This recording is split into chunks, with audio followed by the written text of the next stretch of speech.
Andriy Lysenko, who is the speaker of the information and we're going to start our day with a press briefing by Colonel Andriy Lysenko, the spokesperson for the National Security and Defense Council of Ukraine.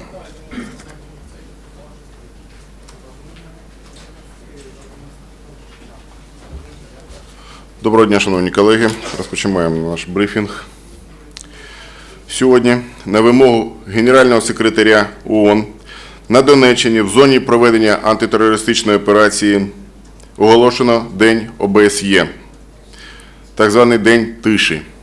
Це зроблено з метою забезпечення повноцінної роботи міжнародних експертів в зоні падіння Боїнга 777.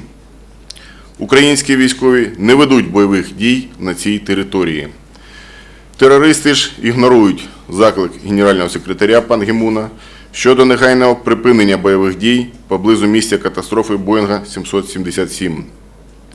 Зокрема, сьогодні о 9 годині ранку терористи обстріляли з 2 установок залпового вогню «Град» населений пункт Переможне Лутугінського району. Цим вони в черговий раз демонструють свою зневагу до України та міжнародної спільноти. Сьогодні Верховна Рада України ратифікувала угоду з Нідерландами про захист місії з розслідування катастрофи Боїнг 777 у Донецькій області. Місія складається з військового та невійськового персоналу Нідерландів, Австралії та military and non-military personnel of the Netherlands, Australia, and if need be, other states that were on board the plane.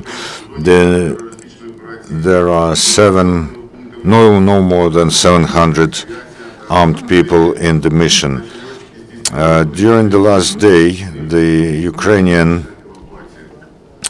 aviation and artillery were engaged in combat action. Our pilots flew 11 times, and 2 of them was medical evacuation. The artillery made 24 fire attacks, and more than 50 terrorists were killed in the vicinity of this settlement of Mospene, Donetsk region, including a sniper, sharpshooter. Another sharpshooter was killed not far from the village of Ulyanivsky, Donetsk region, by our bodyguards. During this action, the ambush by militants who covered the sharpshooter was discovered, and 4 terrorists were killed. Yesterday, National Guard occupied 3 road checkpoints of militants in the vicinity of the Baltsovo. By doing this, they narrowed the encirclement of the Pervomaisk-Stakhanov-Alchevsk grouping of terrorists. Over the 24 hours, the terrorists shelled and fired at the road checkpoints and positions of the Ukrainian armed forces in Marinivka, Mostine, Dyakiv, and some others. Also, during the night, from the territory of Russian Federation, at the direction of Voykova, Russia, Kolesnikova, Ukraine, from Grad batteries and artillery, the camp of a military detachment of the group in north was fired. Besides, border checkpoints, Marinivka was shelled by Grad batteries, and in the night, Russian mercenaries fired extensively at the Ukrainian bodyguards in the vicinity of the village Vasilivka. As a result, 3 bodyguards were killed and 11 wounded. Russia does not do anything in order to de-escalate the tension on the border territory with Ukraine, and the Russian armed forces are amassing military machinery and units on the border with Sumy and Kharkiv regions. Near the village of Kozino, Kursk region, Russian Federation, the Russians are preparing firing positions to fire at the territory of Ukraine. 2 kilometers away from the border with the Sumy region, they've got the sign saying the line of fire. By the Russian village of Shramko, 25 meters from the border, there are 8 positions for battle machines, combat machines, and in the vicinity of Seleznyovo village, 50 meters from the border, there are some units of the armed forces of the Russian Federation with armored vehicles. We also know that yesterday night from Donetsk, Rostov region to Ukraine's Luhansk region, 7 batteries Grad and 11 lorries went to the Ukrainian territory. And the territory of Crimea, we also see the additional deployment of a tactical grouping, which has 31 tanks, a battery of howitzers, and a unit of Grad batteries. Also, there are units being deployed into Crimea from the 7th, 11th, 18th, and 61st brigades of the Russian Federation, also the 75th Regiment. The Ukrainian Foreign Ministry addressed the Russian Federation with the address to explain the aim of deployment of and amassing of personnel and technique of the armed forces of the Russian Federation in the vicinity of the state border with our state. Starting from the 9th of July, there's a large-scale 3-day aviation training in Rostov region and Stavropol area, during which, as the Russian Ministry of Defense informs, they plan to launch unguided projectiles and also to train the destruction of paratroopers. The terrorists are continuing with looting and robbing local population. In Gorlivka, from a trade center, armed terrorists stole food and alcohol to the tune of almost 2 million hryvnia. In the zone of the anti-terrorist operation, the operative groupings of military-civil cooperation of the armed forces of Ukraine started their work. Their main task is to help civil population, also educational, medical, and social institutions to cooperate with local bodies of power. The officers of the groups of military-civil cooperation were carefully selected, and many of them have a good experience of peacekeeping operations in different regions of the world. Over the last day, the Ukrainian armed forces have defused 2,239 explosive objects, and also they monitored 10 hectares of territory and 4.6 hectares of water reservoirs. Ukrtelecom started to provide services to the full scope in some cities like Shakhtarsk, Mariupol, Volodyarsky, Torez, and others. The Ukrainian television people were able to reinforce the television signal in Donetsk, and the now residents of the entire city can watch Ukrainian TV channels. Yesterday, the official journal of the European Union published a new list of physical and legal entities that are covered by the sanctions on the level of the European Union. The blacklist of companies includes the Russian National Commercial Bank and the plant Almaz-Antey and aviation company Dobrolyot. The Council of the European Union on yesterday introduced limitations for EU member countries and their commercial firms for any activity on the territory of the occupied Crimea in such spheres as extraction of mineral ores, transportation or sale of energy and other resources, and the transfer of respective technology. And the head of the Foreign Ministry of Norway, Børge Brend, said that Norway has an intention to join sanctions of EU against Russia. Two questions. Yesterday there was the information that there was a gas attack on border guards yesterday, and also out of those people who withdrew to Russia. Have you received information about why and what happened with them? Talking about this attack, using the prohibited ammunition near Chervono-Partizansk. Now we are verifying this information. We cannot now say that this is so. As soon as we get all the data, we will inform you.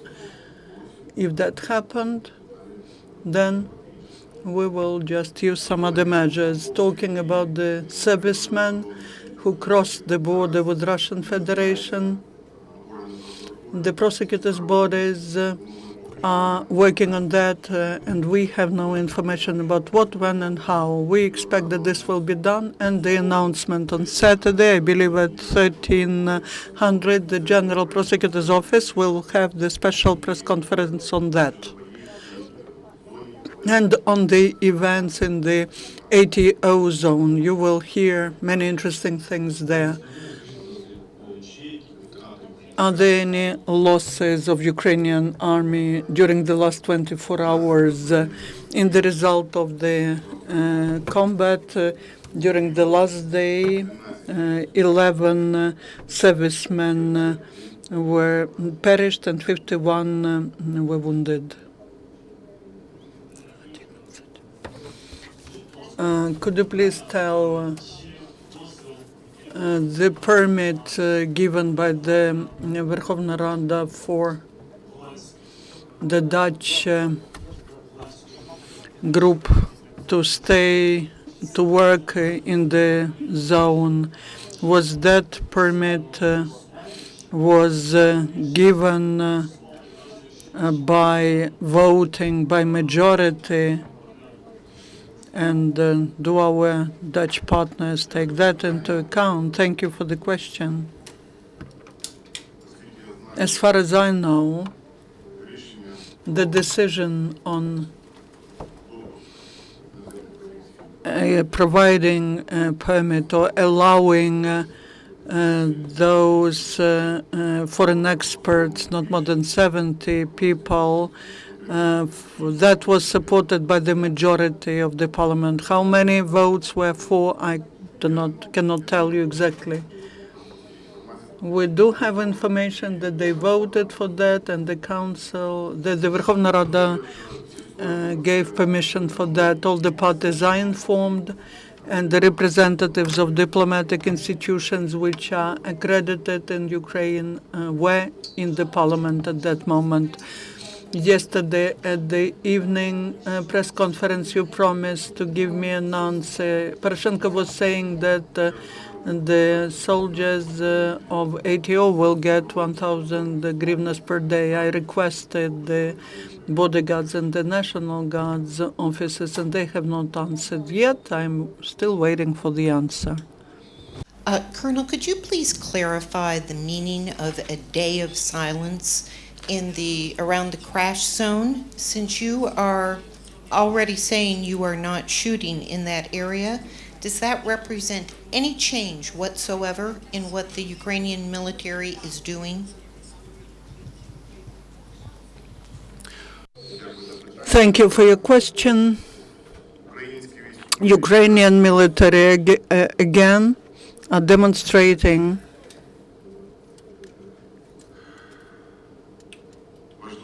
the importance of that issue, and officially announced that there is this day of silence That is the requirement of the General Secretary of the United Nations, which is being executed. We mentioned that before, but today we stated it again, that today is the day of silence. There are no combat, no fighting there. But today morning, the terrorists were shooting with grads.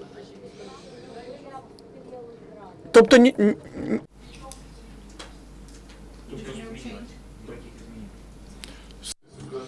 the situation hasn't changed. The Ukrainian military are not conducting any combat actions. Terrorists are shooting. Ukrainian military, they do not answer the terrorists. The terrorists are shooting, and Ukrainian military are not shooting back. They are in defense. If there is the offense, they will repel it. But there are no offensive actions made by us. We will not be doing nothing if they are shooting at us. And that is true about all the territory, with the exception of that territory which is announced as the territory of non-military actions. The Ukrainian side has created all conditions so that foreign experts can start finally work. The terrorists do not allow this to happen on this territory. Another question. ATO press center yesterday informed that the equipment from Crimea is crossing the border and is getting to Donetsk region. According to your information, is it just accumulated there? And is that borderline with the peninsula really safe and closed? Basically, here on the map, you cannot see the Autonomous Republic of Crimea. They are trying. First of all, they accumulate forces on the peninsula, very powerful forces, and there are attempts to move part of these forces to the continental part of Ukraine. There are such attempts made, but the border guard service, and that's happening via Azov direction, but the border guard service and the vessels and the cutters of the Navy, they control this zone. Helicopter units also control this zone, monitor this zone from the air. There are attempts, but we have no information that something crossed the border to Ukraine. We have no such information. According to that agreement that was ratified by Verkhovna Rada on the Netherlands and 700 people, it says that they will have the possibility to answer by force. They have the right to really reply to the aggression by the weapons that they are taking with them. They will come to investigate, and Poroshenko prohibited any combat actions on the territory of 20-kilometer radius of 20 kilometers. So basically, they will not be allowed there. They would have allowed them to go there. No, they would not have allowed them long time ago, because only today the agreement was ratified. Earlier, no, only today the agreement was ratified. Unfortunately, we cannot hear. The person is not talking into the microphone. These are representatives of OSCE. The terrorists did not let them in there.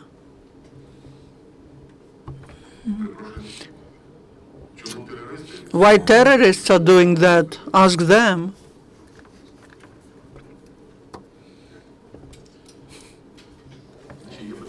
Any more questions?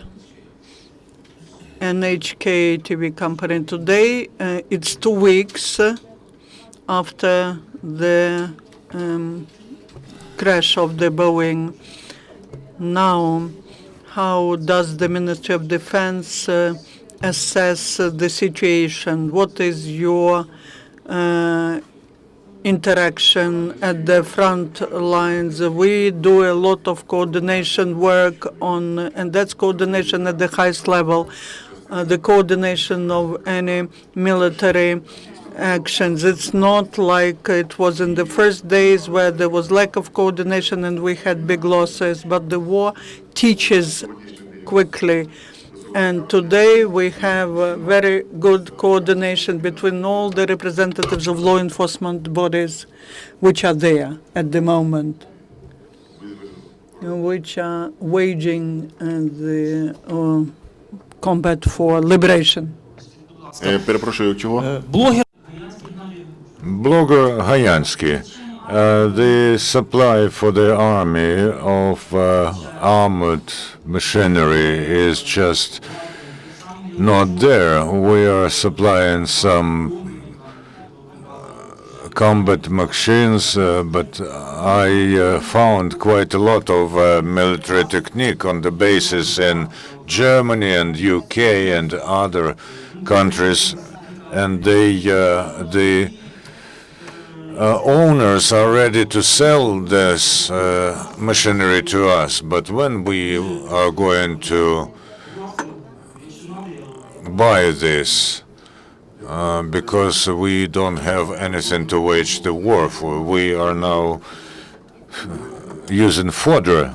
Thank you very much. If we are destroying units of the enemy and liberating the city using only fodder, I would say that this is unrealistic on your part.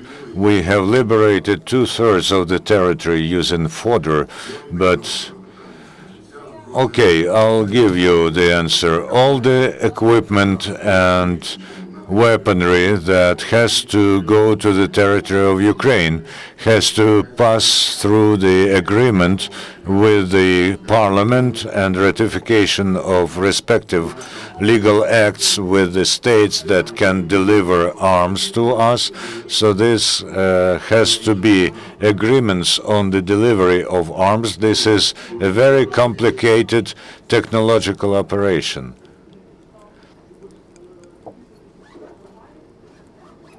But maybe there should be a special procedure to cut off all the formalities. Why don't we do this? Okay, thank you very much. I'll suggest this. Could you tell us, please, confirm the creation of a corridor from Luhansk through Middle East and Shasta? What are the conditions, and are there any timeline for its existence? Today, tomorrow, a week, or this is a situational thing? The humanitarian corridor was set up with the help of local power, also activists, and our state emergency service. There's a comprehensive work in order to get people out of there and help them leave the places where there is aggression on the part of terrorists. But of course, this corridor cannot work from noon to 1 p.m. It works as soon as there's an opportunity to leave those places. And the people who are going to leave these cities can expect that they will be met and provided for on our side of the front line. Of course, we provide them with transport, but we know that this corridor is being fired upon by the terrorists. So our task is to provide transportation and to prevent terrorists from firing at least at civilians. On our side, there are all the opportunities to receive those people. On that side, there are talks. Can you tell us how many Russian vehicles crossed the border over the last 24 hours? We do not know the precise number. Any other questions? If no, then we will expect Mr. Lysenko at 5 p.m. Thank you very much.